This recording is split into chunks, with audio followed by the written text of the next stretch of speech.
subscribe and turn the notification on. بسم اللہ الرحمن الرحیم۔ جناب سیدہ کی کہانی۔ کسی شہر میں ایک سنار رہتا تھا۔ اس کی عورت ایک روز پانی بھرنے کنویں پر گئی۔ ایک شور اٹھا کہ تیرا لڑکا کمہار کے آوے میں گر گیا ہے۔ وہ سنارنی اتنا روئی کہ بے ہوش ہو گئی۔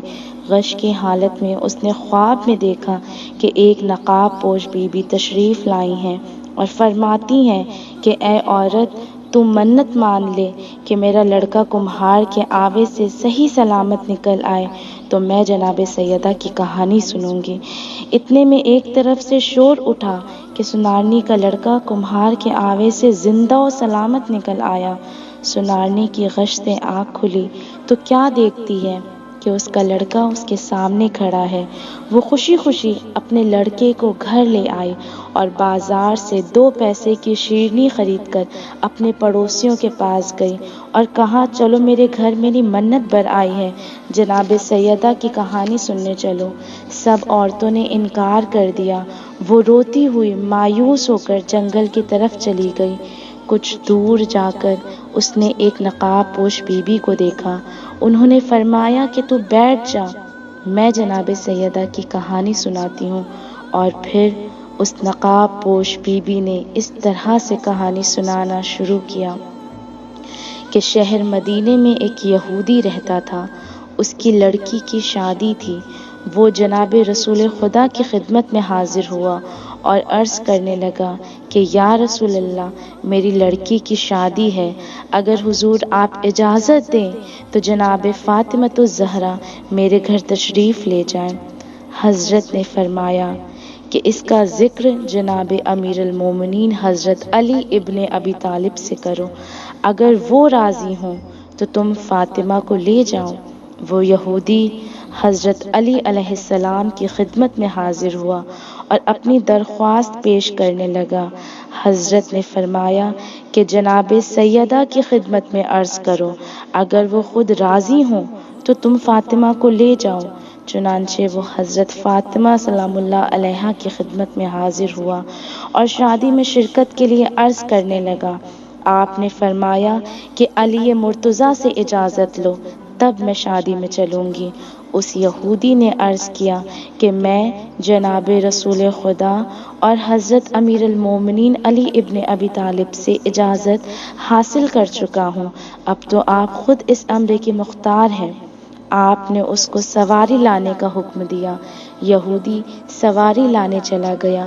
تب آپ نے یعنی کہ جناب سیدہ نے جانماز بچھا کر 2 رکعت نماز پڑھی اور ہاتھ بلند کر کے خدا کی بارگاہ میں عرض کیا کہ اے میرے پالنے والے، میں تیرے رسول کی بیٹی اور تیری کنیز ہوں، نہ میرے پاس کوئی کپڑا ہے اور نہ کوئی سامان، ایسی حالت میں شادی میں کیسے جاؤں؟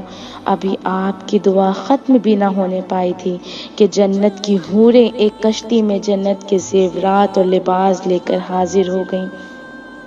حوروں نے اپنے ہاتھ سے جناب سیدہ کو لباس و زیورات سے آراستہ کیا اور سواری میں بٹھایا، اور جیسے ہی جناب سیدہ اس یہودی کے گھر پہنچی تو آپ کے نور سے اس کا مکان روشن اور خوشبو سے معطر ہو گیا، اور جتنی یہودی عورتیں تھیں سب بے ہوش ہو گئیں۔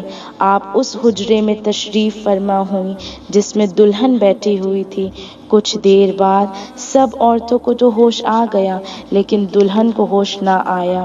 جب عورتوں نے دلہن کو دیکھا تو مردہ پایا۔ سب عورتیں رونے پیٹنے لگیں اور ایک شور برپا ہو گیا۔ جناب سیدہ کو یہ ماجرا دیکھ کر بڑی حیرت ہوئی۔ آپ نے جانماز بچھا کر 2 رکعت نماز پڑھی اور خدا کی بارگاہ میں عرض کیا کہ میں تیری کنیز خاص ہوں اور تیرے رسول کی بیٹی ہوں، تو میری عزت رکھ لے، ورنہ یہ لوگ تو یہی کہیں گے کہ میرے آتے ہی دلہن مر گئی۔ آپ کی دعا ابھی ختم بھی نہ ہونے پائی تھی کہ دلہن زندہ ہو گئی اور کلمہ پڑھتی ہوئی اٹھ بیٹھی۔ اور جناب سیدہ سے عرض کرنے لگی کہ آپ بنت رسول ہیں، مجھ کو اپنا دین بتلائیے۔ آپ نے اس دلہن کو اور 500 یہودی عورتوں کو مسلمان کیا۔ سب نے آپ کی بڑی عزت کی اور بڑی حرمت کی اور آپ کو ایک کنیز کے ساتھ رخصت کیا۔ یہ کہانی وہ برقع پوش معظمہ سنارنی سے کہہ کر غائب ہو گئی، اور جب سنارنی اپنے گھر آئی تو کیا دیکھتی ہے کہ ان پڑوسیوں کے گھروں میں آگ لگ گئی ہے جنہوں نے جناب سیدہ کی کہانی سننے سے انکار کر دیا تھا۔ دعا کریے کہ جس طرح صدقے میں محمد و آل محمد کے سنارنی کی مراد پوری ہوئی، اسی طرح ہر مومن اور مومنہ، ہر مسلم اور مسلمہ کی بھی ہر مراد بطفیل محمد و آل محمد پوری ہو۔ آمین یا رب العالمین۔ اللہم صلی علی محمد و آل محمد و